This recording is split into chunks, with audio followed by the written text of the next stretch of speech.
Hi, tonight we're talking about how we can change the pattern. We're into 2018, which is a significant year if you study numerology because it's the year of the spiritual messenger. And so if we are here as a messenger, and if we haven't allowed ourselves to share the messages that we believe we get from our guidance and from spirit, then are we really cooperating with change? Are we changing our pattern, or are we just giving ourselves more of the same thing? Hi Sonia, Bronwyn, Julie, Michelle and Anita, thanks for joining me, because this is the first one in which I'd like to talk about what we can do going forward instead of kind of rehashing what we've done in the past. You know, when you think about it, our lives are full of change, and yet I hear so many people resist change. And if you actually say to someone, how about we have a change in what's going on inside, changing a mindset, wow. All of the resistance comes up, all of the reasons, all of the excuses to stand still. And then people say, I wish my life was different. So now we've got a few more people joined. Hi Jacqueline, hi Glynis, hi Marianne.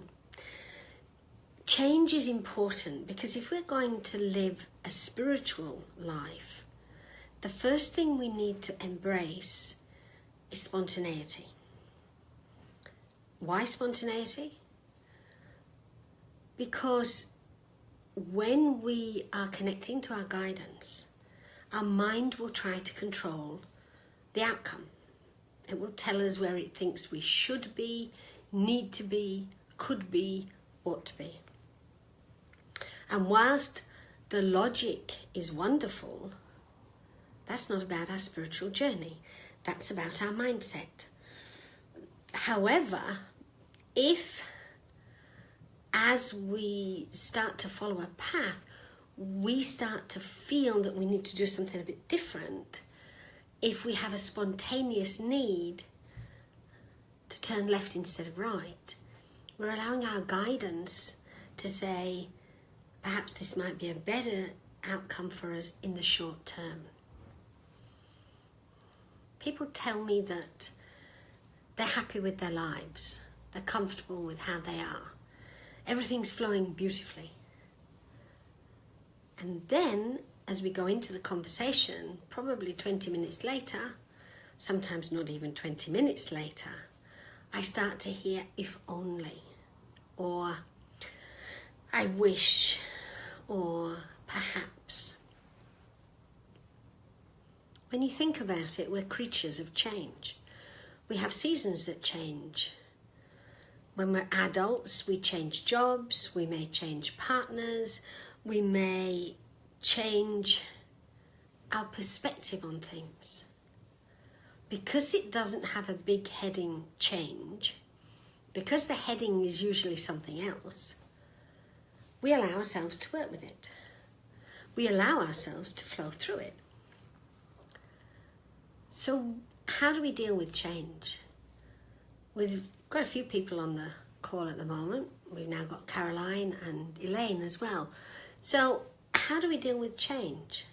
I asked people, interestingly enough, if they'd like to send me an email with any question that they had, or perhaps if they came on the call with a question, we could have a bit of a discussion. And it's really interesting that not one person actually responded with a question about change or anything. One lady asked where I was, which I thought was lovely. Nothing beyond that. So my question is, are we so focused on maintaining the status quo that we're not prepared to even talk about change because of what it might throw up? You know, Anita's saying change in how to let go. If you look at change from the perspective of how you can let go of something, you're dealing with loss. if you look at change from the perspective of where you're going, you're looking at what you're acquiring. You're looking at an adventure, a possibility, something that might occur that we can anticipate instead of fear. We've all had loss.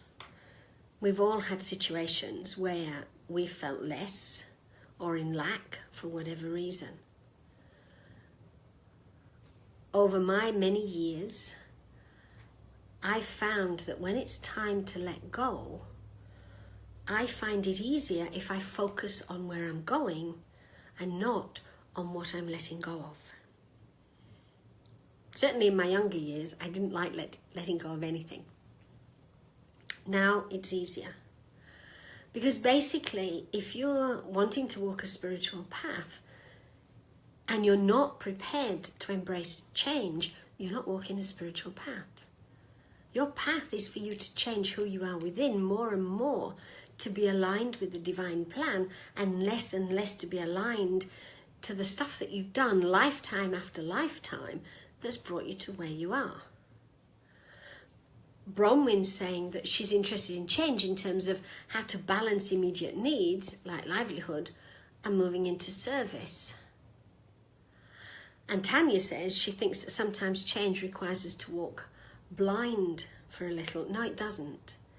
It requires us to keep our eyes open to where we're going, but it requires us not to keep asking, what is the outcome? Where is it taking them? Why is this happening? So, for example, if you're looking for a new job, you know why you want the job. You may not know why, on a spiritual path, you're being pushed to do something that will take you in a new direction. So, for example, earning a living as opposed to spiritual service is a fallacy and it's an illusion. Our service isn't necessarily what we do for a living. What we do for a living, however, gives us an opportunity to serve other people. If you practice who you are, if you practice what you believe you hold within you, that you're here to share with other people, then what will happen is that gradually you will be guided into taking the opportunity to choose that will put you where you need to be.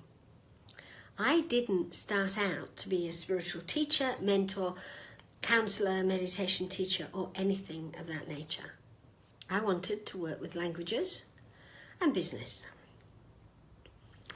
However, choices that were made as they came up, that I allowed myself to collaborate with because it felt right, took me from where I thought I should be to where I am now. And although I travel to a lot of different countries, languages don't come into it. Interesting, isn't it? Languages don't actually come into it.